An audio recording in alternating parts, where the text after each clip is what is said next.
Praise the Lord. அருமையான தேவனுடைய பிள்ளைகளே, உங்கள் அனைவருக்கும் சிங்கப்பூர் 7 எழுப்புதல் ஊழியங்கள் சார்பிலே அன்பின் வாழ்த்துக்களை தெரிவித்துக் கொள்கிறேன். இந்த செய்தியின் மூலம் நீங்கள் ஆசீர்வதிக்கப்பட்டிருந்தால் நீங்கள் உங்களுடைய கருத்துக்களை நண்பர்கள் மூலம் பகிர்ந்து கொள்ளலாம். உங்கள் கருத்துக்களை எங்களோடு கூட நீங்கள் தெரியப்படுத்தலாம். இன்றைக்கும் இந்த நாட்களிலே கல்வாரி பாடுகளை குறித்து நாம் தியானித்துக் கொண்டு வருகிறோம். முக்கியமாக யோவான் 19வது அதிகாரம் வசனம் 17 அவர் தம்முடைய சிலுவையை சுமந்து கொண்டு எபிரேய பாஷையிலே கொல்கொதா என்று சொல்லப்படும் கபலாஸ்தலம் என்கிற இடத்திற்கு புறப்பட்டு போனார். இங்க பார்க்கிறோம், மிக முக்கியம். உலக வரலாற்றிலே இயேசு கிறிஸ்து கல்வாரி சிலுவையில் ஒரு தொங்கிய நாள் ஒரு மிக முக்கியமான ஒரு நாள். அதை பெரிய வெள்ளி என்று நாம் தமிழிலே அழைக்கிறோம். புரியுங்களா? அந்த சிலுவையில் தொங்கின அந்த நாளை நாம் பெரிய வெள்ளி என்று அழைக்கிறோம். ஏனென்றால் இயேசு கிறிஸ்து அந்த சிலுவையிலே தன்னுடைய பெரிய தியாகத்தை, பெரிய அன்பை, தம்முடைய பெரிதான கிருபையை அவர் சிலுவையிலே காண்பித்தார். சிலுவை மரணத்தை ஏற்றுக்கொண்டு என்று நாம் பார்க்கிறோம். அல்லேலூயா. அதை போல ஆங்கிலத்திலே அதை குட் ஃப்ரைடே என்று சொல்லி அழைக்கிறோம். பாருங்களா, இந்த பெரிய வெள்ளியை குட் ஃப்ரைடே. அதை பார்த்தா தமிழிலே நல்ல ஒரு வெள்ளி என்று சொல்லலாம். அதாவது உலகத்தில் இருக்கிற எல்லா மக்களுக்கும், ஆதா முதல் இனிமேல் பிறக்கப் போகிற எல்லா ஜனங்களுக்காகவும் அவருடைய பாவங்களுக்காக ஒரு மனிதன் மரித்தால் நல்லது என்று சொன்னது நிமித்தம் அந்த குட் ஃப்ரைடே, அது ஏன்னா நல்ல வெள்ளி என்று அதை அழைக்கக்கூடியவர்களாக இருக்கிறார்கள். அதன் மூலமாக மனிதனுக்கு ரட்சிப்பு உண்டானது, பாவ மன்னிப்பு உண்டானது, ரட்சிப்பு உண்டானது, சாத்தானுடைய பிடியிலிருந்து மனிதனுக்கு விடுதலை கிடைத்தது என்று நாம் பார்க்கிறோம். இதே மலையாளத்திலே இது எப்படியாக அழைக்கிறார்கள் என்றால் துக்க வெள்ளி என்று அழைக்கிறார்கள். இயேசு கிறிஸ்துனுடைய அந்த பாடுகள், கல்வாரி சிலுவையிலே அவர் பட்ட பாடுகளை எல்லாம் நினைத்து பார்க்கின்ற பொழுது, அந்த வேதனைகள், அவமானங்கள், நிந்தைகளை எல்லாம் நினைத்து பார்க்கின்ற பொழுது நமக்கு துக்கம் உண்டாகக்கூடியதாக, துக்கம் நிறையக்கூடியதாக இருக்கிறது. அதனால இதை பார்த்தீங்கன்னா பெரிய வெள்ளி, பெரிய தியாகத்தின் மூலமாக, அன்பின் மூலமாக, பெரிய கிருபையின் மூலமாக குட் ஃப்ரைடே, அதாவது நல்ல வெள்ளி, ஒரு மனிதன் மரித்தால் எல்லா மனிதருக்காக நல்லது நல்லது என்று சொல்லி அதை குட் ஃப்ரைடே என்று அழைக்கிறோம். துக்கம், இந்த அவருடைய பாடுகளை நினைக்கின்ற பொழுது அது துக்க வெள்ளியாக, இப்படியாக ஒவ்வொரு ஜனங்களும் அவருடைய கலாச்சாரத்துக்கு தக்கதாக அதை அனுசரிக்கக்கூடியவர்களாக இருக்கிறார்கள் என்று நாம் பார்க்கிறோம். பழைய ஏற்பாட்டிலே யாக்கோபு மரித்த பொழுது 70 நாட்கள் துக்கம் அனுசரித்தார்கள் என்று ஆதியாகமம் 50வது அதிகாரம் 3வது வசனத்திலே பார்க்கிறோம். அதே போல ஆரோன் மரித்த பொழுது அவனுக்காக 30 நாட்கள் துக்கம் கொண்டாடினார்கள் என்று எண்ணாகமம் 20வது அதிகாரம் 29வது வசனத்திலே பார்க்கலாம். அதே போல மோசே மரித்த பொழுது அவனுக்காக 30 நாட்கள் துக்கம் கொண்டாடினார்கள் என்று உபாகமம் 34வது அதிகாரம் 8வது வசனத்திலே நாம பார்க்கலாம். அதனாலே இன்றைக்கு இயேசு கிறிஸ்து கல்வாரி சிலுவையில பட்ட பாடுகளை நினைவு கூறும் ஒரு நாள் தான் குட் ஃப்ரைடே, புனித வெள்ளி என்று அழைக்கிறோம். ஏனென்றால் அவருடைய பாடுகள், அவருடைய பட்ட வேதனைகள், எல்லாவற்றையும் அவர் எதற்காக, அந்த பாடுகளை ஏற்றுக்கொண்டார், யாருக்காக ஏற்றுக்கொண்டார் என்பதையெல்லாம் தியானிக்கின்ற பொழுது அவருடைய அன்பை, அந்த ஆசீர்வாதத்தை நாம் நினைத்து அவரை நாம் துதிக்கக்கூடியவர்களாக மாறுவோம். ஹல்லேலூயா. அதனாலே பாடுகளோடு நின்று விடாதபடி சிலுவை பாடுகளின் மூலமாக தேவன் நமக்கு கொடுத்த அந்த நன்மைகளை நினைத்து ஆசீர்வாதங்களை பெற்று நாம் தேவனுக்கு பூமியிலே சாட்சியுள்ளவர்களாக திகழ வேண்டும் என்று கர்த்தர் பிரியப்படக்கூடியவராக இருக்கிறார். ஹல்லேலூயா. அப்படி என்றால் இந்த இயேசு கிறிஸ்துவினுடைய இந்த சிலுவை பாடுகளை நாம் 3 விதமாக பிரிக்கலாம். ஒன்று, பார்க்கின்ற பொழுது அவர் சுமந்ததினால், சிலுவையை சுமந்ததினால் வரக்கூடிய ஒரு ஆசீர்வாதம். இரண்டாவது, சிலுவையை மரணத்தை ஏற்றுக்கொள்வதற்கு முன்பாக என்னென்ன காரியங்களை அவர் சகித்தார், என்னென்ன காரியங்களை அவர் சகித்தார், அதன் மூலம் வரக்கூடிய ஆசீர்வாதங்கள். மூன்றாவதாக அவர் சிலுவையிலே வெற்றியை, எந்த வெற்றியை அவர் சுதந்திரித்து கொடுத்தார் என்பதை குறித்து நாம் தியானிக்க போகிறோம். புரியுங்களா? ஒன்று சுமந்ததினால வரக்கூடிய ஆசீர்வாதம், இரண்டாவது சகித்ததினால வரக்கூடிய ஆசீர்வாதம், மூன்றாவது வெற்றி, சிலுவையில் வெற்றியை, எந்த வெற்றியை நம்ம கொடுத்திருக்கிறார் என்ற ஆசீர்வாதத்தை தியானிக்க போகிறோம். அதனால்தான் யோவான் 19வது அதிகாரம் 17வது வசனத்திலே அவர் தம்முடைய சிலுவையை சுமந்து கொண்டு, பாருங்க, சிலுவை என்பது ஒரு நீளமான, கனமான, கடினமான, ரோமர்களுடைய கொலைகார கருவியாகிய அது சிலுவை மரணமா என்று நம்ம பார்த்தோம் என்றால் என்ன பார்க்கின்ற பொழுது அந்த சிலுவை பாருங்க, அந்த சிலுவையினுடைய அந்த பாடுகள், அந்த வேதனைகள் சுமந்ததை நம்ம பார்க்கின்ற பொழுது, ஒரு பக்தன் இயேசுவை நினைத்து அவருடைய 5 காயங்கள் 5 கண்டங்களுக்காக பட்டார் என்று சொல்வார்கள். தியானித்துக் கொண்டிருக்கின்ற பொழுது இயேசு கிறிஸ்து தரிசனமாகி அவரிடத்தில், எனக்கு 6வது காயம் ஒன்று இருக்கிறதப்பா என்று தன்னுடைய தோள்களை தோளுடைய அந்த அங்கே விலக்கி காண்பித்து, தோளிலே சுமந்த சிலுவையை மூலமாக எனக்கு ஒரு காயம் இருக்குது என்று காண்பித்தாராம். புரியுங்களா? அதே போல இங்கே இயேசு கிறிஸ்து அந்த சிலுவையில் என்ன காரியங்களை சுமந்தார், அதன் மூலம் நமக்கு என்ன ஆசீர்வாதங்கள் வருகின்ற பொழுது, பாவங்களை இயேசு சிலுவையிலே சுமந்தார் என்று நாம் பார்க்கிறோம். ஏசாயா 53வது அதிகாரம் 12வது வசனத்திலே, அவர் தம்முடைய ஆத்துமாவை மரணத்தில் ஊற்றி அக்கிரமக்காரரில் ஒருவராக எண்ணப்பட்டு அநேகருடைய பாவத்தை தாமே சுமந்தார். இயேசு கிறிஸ்து சிலுவையில் ஏதோ மரக்கட்டை அவர் சுமந்தார்ல, நம்முடைய மனுக்குலத்தினுடைய எல்லா பாவங்களையும் எப்படி அந்த பாவம் பாரமான சிலுவையாக மாறி அந்த சிலுவை அவர் சுமந்தார் என்று பார்க்கிறோம். எல்லா ஜனங்களுடைய பாவம் எப்படிப்பட்ட வடிவிலே, சிலுவை வடிவிலே எல்லாருடைய ஜனங்களுடைய பாவங்களை இயேசு கிறிஸ்து சுமந்தார் என்று பார்க்கிறோம். அதனால் தான் யோவான் ஸ்நானகன் இந்த உலகத்தின் பாவத்தை சுமந்து தீர்க்கிற தேவ ஆட்டுக்குட்டி என்று இயேசு கிறிஸ்துவை அறிமுகப்படுத்துகின்ற பொழுது சொன்னார் என்று பார்க்கிறோம். இன்றைக்கு அருமையான தேவனுடைய பிள்ளைகளே, இந்த உலகம் உலகத்தின் அதிபதியானவன் அவன் இந்த உலகத்தை கவர்ச்சி மிக்கதாக வைத்து இருக்கிறான். ஜனங்களை பாவத்திலே ஒரு இன்ப மயக்கத்திலே தூண்டிவிட்டு அவர்களை தேவனிடத்திலிருந்து தேவ அன்பை விட்டு பிரிக்கக்கூடியவனாக இருக்கிறான். எப்படியாக எறும்புகள் தேனை நோக்கி சென்று அதில் விழுந்து மடிவது போல, எப்படி விட்டில் பூச்சிகள் விளக்கை நோக்கி சென்று அதில் விழுந்து மடிவது போல, இந்த பிசாசானவன் உலகம், மாமிசம், இந்த காரியங்கள் எல்லாவற்றையும் காண்பித்து ஜனங்களை என்ன செய்கிறான், அவனுக்குள்ளாக அவன் பக்கமாக இழுத்து அவனை என்ன செய்கிறான், பாவத்துக்குள்ளாக இழுத்து விடக்கூடியவனாக இருக்கிறான். ஆனால் ஒரு மனிதன் பாவத்துக்குள் செல்கின்ற பொழுது பாவம் அவனை தொடர்ந்து பிடிக்கக்கூடியதாக இருக்கிறது. பாவம் அவனுடைய வாசற்படியில் படுத்திருக்கிறது என்று வேதவசனம் சொல்லுகிறது.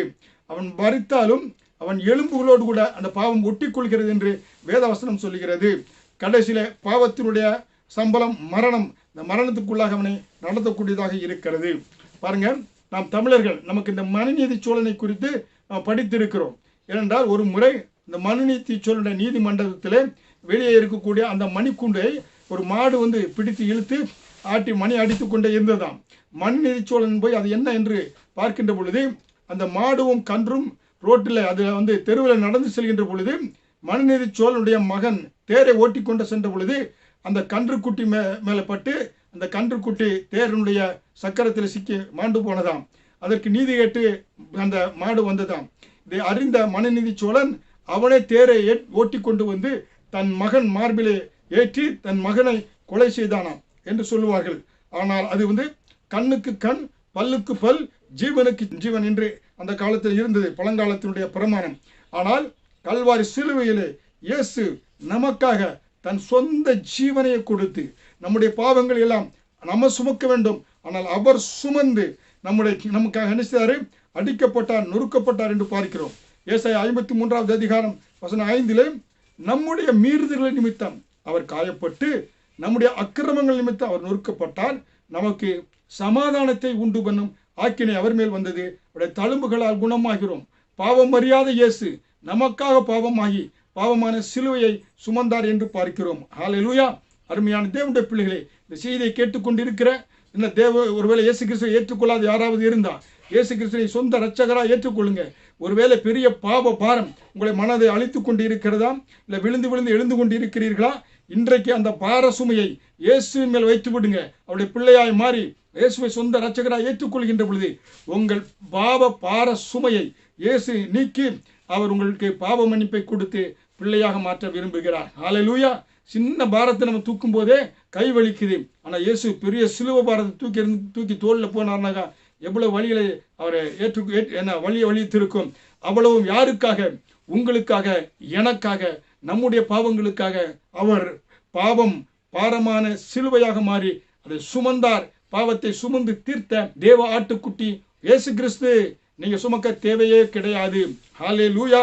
அடுத்ததாக பார்க்கின்ற பொழுது இயேசு எதை சிலுவையில் சுமந்தார் என்றால் அக்கிரமங்களை சுமந்தார் என்று ஏசாயா 53வது அதிகாரம் 11வது வசனத்திலே அவர் தமது ஆத்தும வருத்தத்தின் பலனை கண்டு திருப்தியாவார். என் தாசனாகிய நீதிபரர் தம்மை பற்றும் அறிவினால் அநேகரை நீதிமான்களாக்குவார். அவர்களுடைய அக்கிரமங்கள் தாமே சுமந்து கொள்வார். பாருங்க, நம்முடைய அக்கிரமங்களை இயேசு சுமந்தார் என்று பார்க்கிறோம். ஹல்லேலூயா. பாருங்க, சங்கீதம் 38வது அதிகாரம் 4வது வசனத்திலே தாவீது என்ன சொல்கிறார்? என் அக்கிரமங்களின் தலைக்கு மேல் பெருகிற்று, அவைகள் பார சுமையை போல் என்னால் தாங்கக்கூடாமல் போயிற்று, பாரமாயிற்று என்று சொல்கிறார். அக்கிரமம் பெருகிச்சுன்னா மனசினால் அதை தாங்க முடியாதுங்க. அதனால்தான் தாவீது பத்சேபாளிடத்தில் பாவம் செய்த பொழுது அது கர்த்தருடைய பார்வையில் பெரிய குற்றமாக காணப்பட்டது. சத்துருக்கள் அவனை தூசித்தார்கள். அந்த தகாத உறவினால பிறந்த அந்த குழந்தையின் மேலே அக்கிரமம் ஆகிய நோய் அந்த குழந்தையின் மேலே இறங்கி வந்தது. ஆனா அந்த பிள்ளை பாருங்க, தாவீது அந்த பிள்ளை அந்த நோய் அக்கிரமம் நீங்குவதற்கு, வியாதி நீங்குவதற்கு 7 நாட்கள் உபவாசம் இருந்தாரு. ஆனாலும் அது முடிவிலே அந்த அக்கிரமம் அந்த பிள்ளை மேல் இறங்கி வந்து அந்த பிள்ளை மரித்து போனது என்று நாம் பார்க்கிறோம். அதனால அருமையான தேவனுடைய பிள்ளைகளே, நீங்க பாவம் அக்கிரமம் செய்கின்ற பொழுது கர்த்தர் மன்னிப்பார். ஆனா அதனுடைய அந்த பாவத்துடைய பலனை நீங்க அனுபவித்தே ஆகணும். சரிங்களா? ஒரு பந்தை சுவரில் எரிஞ்சோம்னா அது நம்ம நோக்கி வருவது போல அந்த பாவத்தினுடைய பலன் என்ன பாருங்க, கர்த்தர் பாவத்தை மன்னித்து நீதிமானாய் மாற்றுவார். ஆனால் அதன் முன்னால் வரக்கூடிய வியாதிகளோ அந்த வேதனைகளோ நீங்க அனுபவிக்க வேண்டியதாக இருக்கும். அதான் தாவீதின் வாழ்க்கையில நடைபெற்றது. அதனால்தான் எசேயா 53வது அதிகாரம் 6வது வசனத்திலே நம் தேவனும் நம் எல்லோருடைய அக்கிரமங்களையும் அவர் மேல் விழப்பண்ணினார். யார் மேல்? இயேசுவின் மேல அக்கிரமங்கள் எல்லாம் அவர் மேல் விழப்பண்ணினார். நம்முடைய அக்கிரம நிமித்தம் அவர் நொறுக்கப்பட்டார் என்று இயேசு சிலுவையில பாடுகள் முன்பாக நொறுக்கப்பட்டது காரணம் நம்முடைய அக்கிரமங்கள் நிமித்தம். என பிசாசன் அவனை சிலுவையில இயேசு நொறுக்கப்பட்டார் என்று நாம் பார்க்கிறோம். அக்கிரமக்காரோடு அவருக்கு பிரேத குழியை நியமித்தார்கள் என்று ஏசாயா 53வது அதிகாரம் 3வது வசனத்தில் பார்க்கிறோம். இயேசு இந்த பாடுகள் எல்லாவற்றையும் யாருக்காக? நமக்காக, உனக்காக. இந்த உலகத்தில் இயேசுவை போல எந்த தெய்வம் இல்லைங்க. மற்ற கடவுள்கள் எல்லாம் எந்த மனிதனுக்காக பாவம் மன்னிப்போ மனிதனுடைய பாவத்தை அவங்க சுமத்து தீர்க்கல, அவங்க ஜீவனை கொடுக்கல. இயேசு கிறிஸ்து ஒருவர் மட்டும்தான். அவர் நித்திய ஜீவன், நம்ம தேவாதி தேவன், கர்த்தாதி கர்த்தன். அவர் ஒருவரே நமக்காக ஜீவனை கொடுத்து நம்மை மீட்டெடுத்திருக்கிறார். ஹல்லேலூயா. அதனால்தான் பழைய ஏற்பாட்டில் எல்லாம் மனிதனுடைய அக்கிரமங்களை சுமக்கும்படியாய் வருஷத்துக்கு ஒரு ஆட்டை கொண்டு வருவாங்க. பிரதான ஆசாரியர்களுக்கு கொடுத்து அந்த ஆட்டின் மேலே தலையின் மேல் கையை வைத்து பாவங்கள் எல்லாம் செலுத்தி ஆட்டை பலியிட்டு அந்த மனிதனுக்கு பாவ நிவாரண பலியாக டெம்பரவரியாக ஒரு வருஷத்துக்கு கொடுப்பாங்க. ஆனால் இப்படியாக பல வருடங்கள் சென்றது இயேசு கிறிஸ்து பிறக்கிற வரை.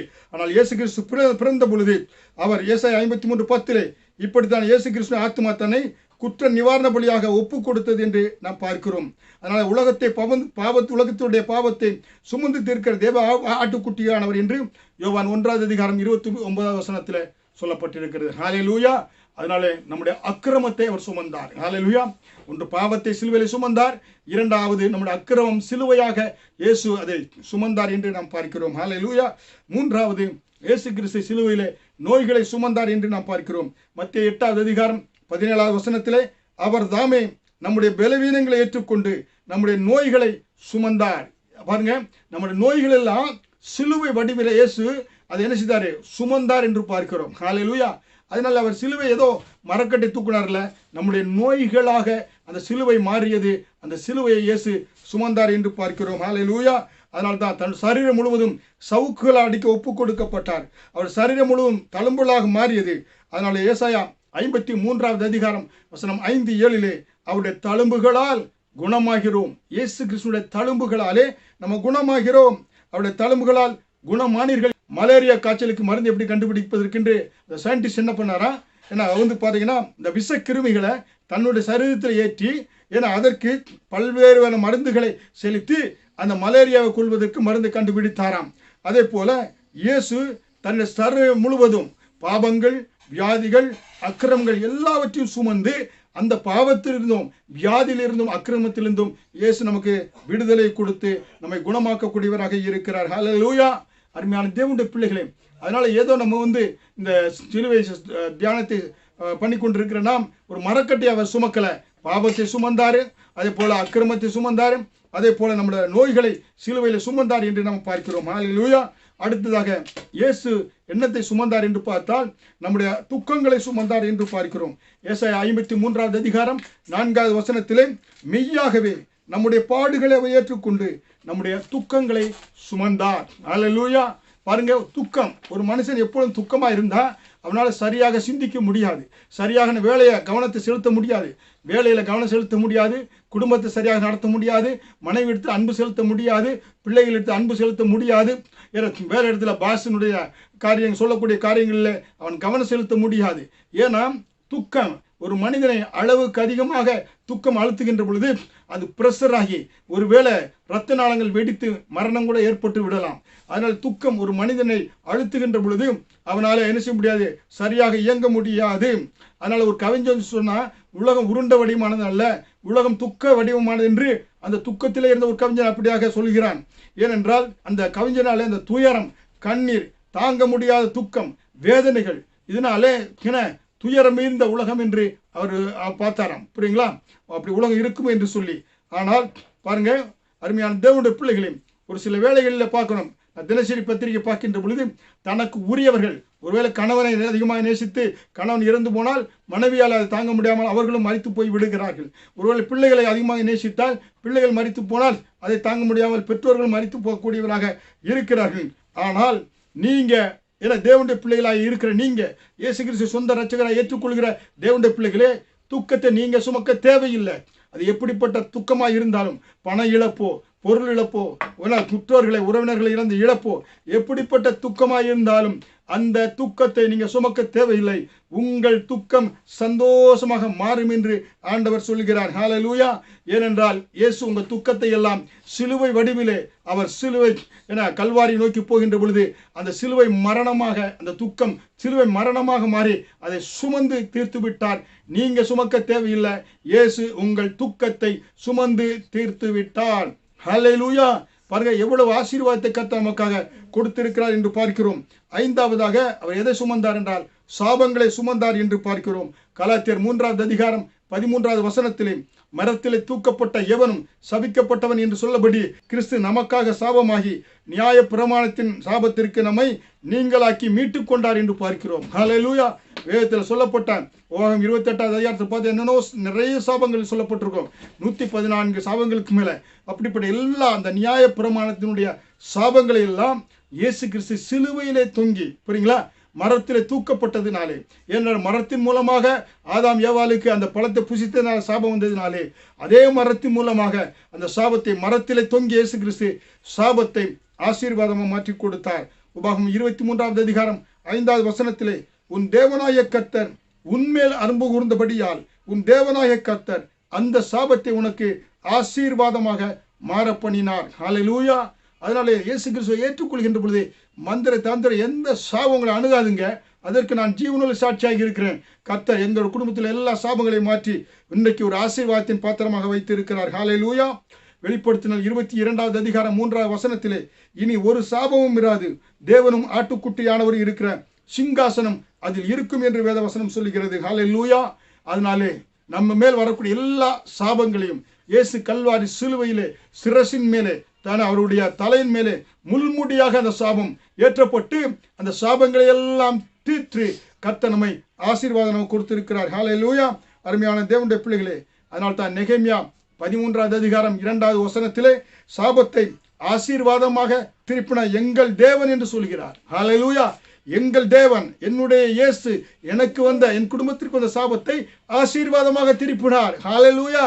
நீங்க விசுவாசித்தா அப்படி நீங்க சொல்ல முடியும். ஹல்லேலூயா. அப்ப இயேசு சிலுவையில் என்னத்தை சுமந்தாரு? பாவங்களை சுமந்தார். ஹல்லேலூயா. 2வது அக்கிரமங்களை சுமந்தார். 3வதாக இயேசு கிறிஸ்து நோய்களை சுமந்தார். 4வதாக இயேசு கிறிஸ்து துக்கங்களை சுமந்தார். 5வதாக இயேசு கிறிஸ்து சிலுவையிலே சாபங்களை சுமந்தார். இந்த 5 காரியங்களும் 5 கண்ட மக்களுடைய இந்த காரியங்களை எல்லாம் இயேசு சுமந்து சிலுவையிலே சுமந்து தீர்த்தார். ஹல்லேலூயா. இனி நாம் சுமக்க தேவையில்லைங்க. விசுவாசிங்க. இயேசுவை தெய்வமாய் கொண்டிருக்கிற நாம் பாக்கியவான்கள். நாம் சுமக்க தேவையில்லை. ஆண்டவர் நமக்கு எப்படியாக பாருங்க, எப்படி ரெடிமேடு ஃபாஸ்ட் ஃபுட் மாதிரி நமக்கு பரலோகத்திற்கு செல்வதற்கான எல்லாவற்றையும் தகுதிப்படுத்தி ஆயத்தப்படுத்தி வைத்திருக்கிறார். ஹல்லேலூயா. அதனாலே நாம் பழைய ஏற்பாட்டு பரிசுத்தவான்களை காட்டிலும் புதிய ஏற்பாட்டில் இருக்கக்கூடிய நாம், புதிய ஏற்பாட்டு நாட்களுக்கு அப்புறமா இருக்கிற நாம் மிகவும் பாக்கியவான்கள். இயேசு சிலுவையில் எல்லாவற்றையும் நமக்காக சம்பாதித்து வைத்து கொடுத்திருக்கிறார். ஹல்லேலூயா. அதனாலே ஒன்று, அவர் சிலுவையை சுமந்த அந்த சிலுவை இந்த 5 காரியங்கள் சிலுவையில் அவர் சுமந்தார் என்று பார்க்கிறோம். ஆறாவதாக நம்ம அடுத்தாக இரண்டாவதாக பார்க்கின்ற பொழுது சகித்த ஒரு சிலுவை. அவர் இயேசு கிறிஸ்து சிலுவையில் என்னவற்றையெல்லாம் சகித்தார் என்று சொன்னால், எபிரேயர் 12வது அதிகாரம் 2வது வசனத்திலே, அவர் தமக்கு முன் வைத்திருந்த சந்தோஷத்தின் பொருட்டு அவமானத்தை எண்ணாமல் சிலுவையை சகித்து தேவனுடைய சிங்காசனத்தின் வலது பாரிசத்தில் வீற்றிருக்கிறார். அல்லேலூயா.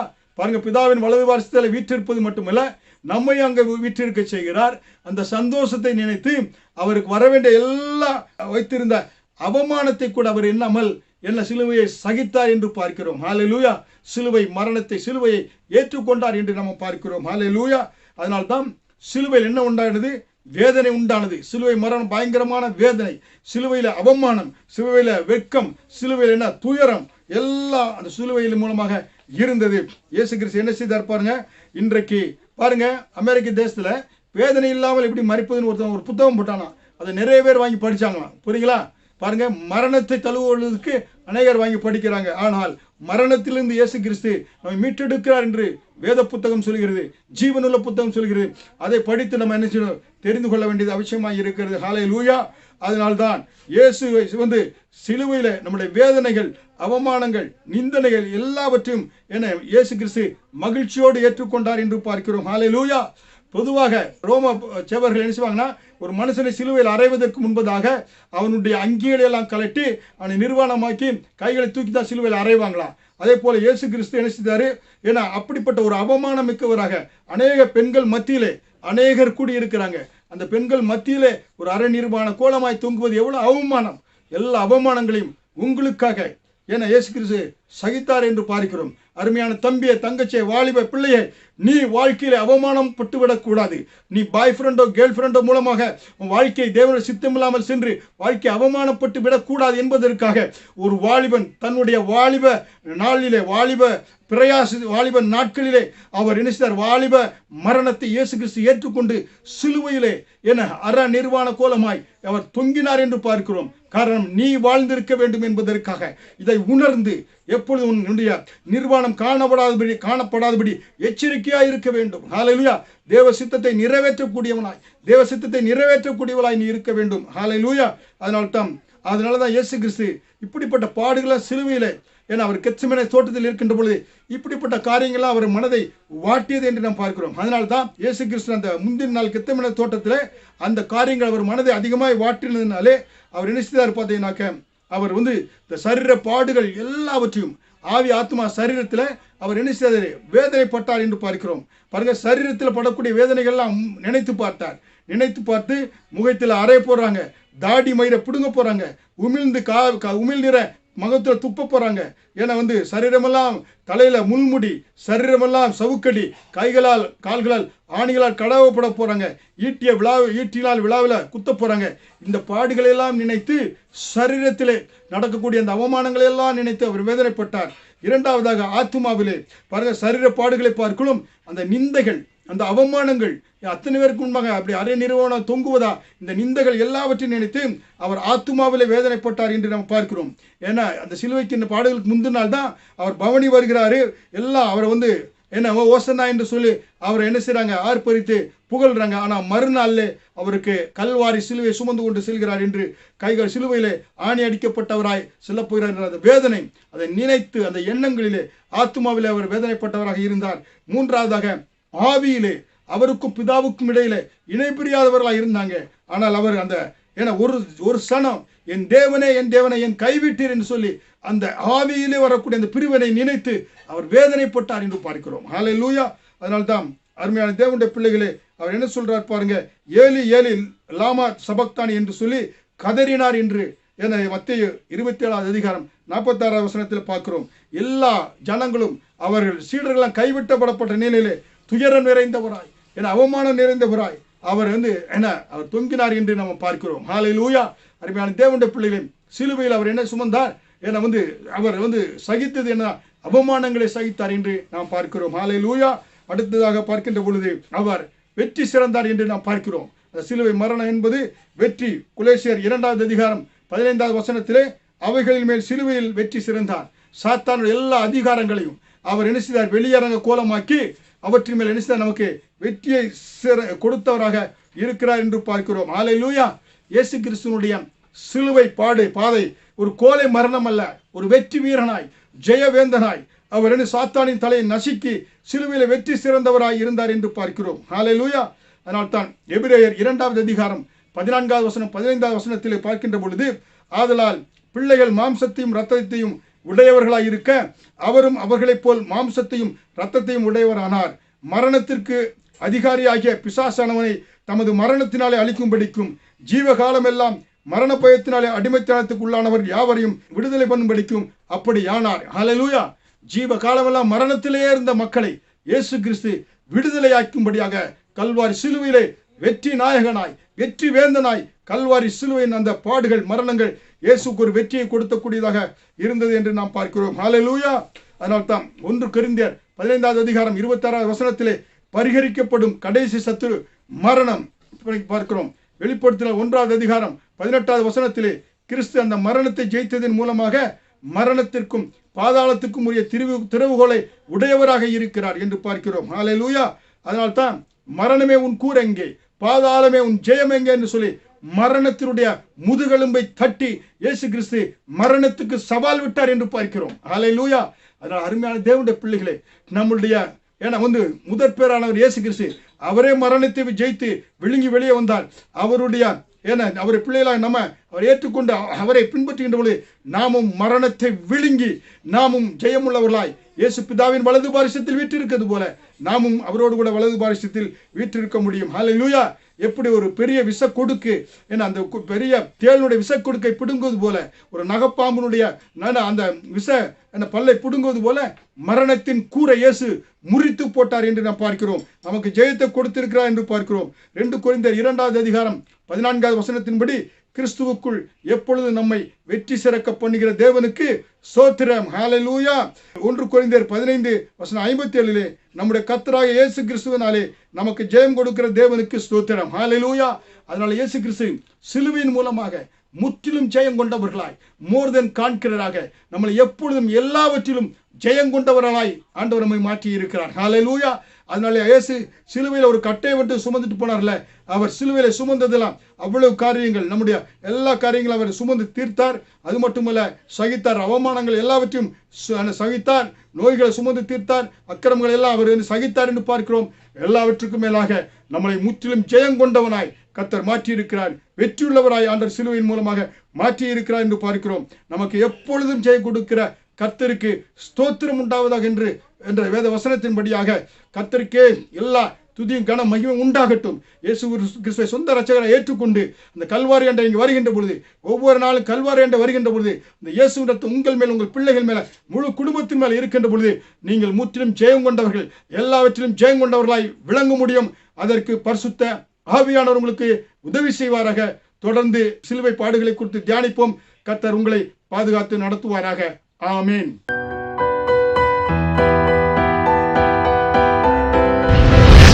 கர்த்தர் உங்களை ஆசீர்வதிப்பாராக.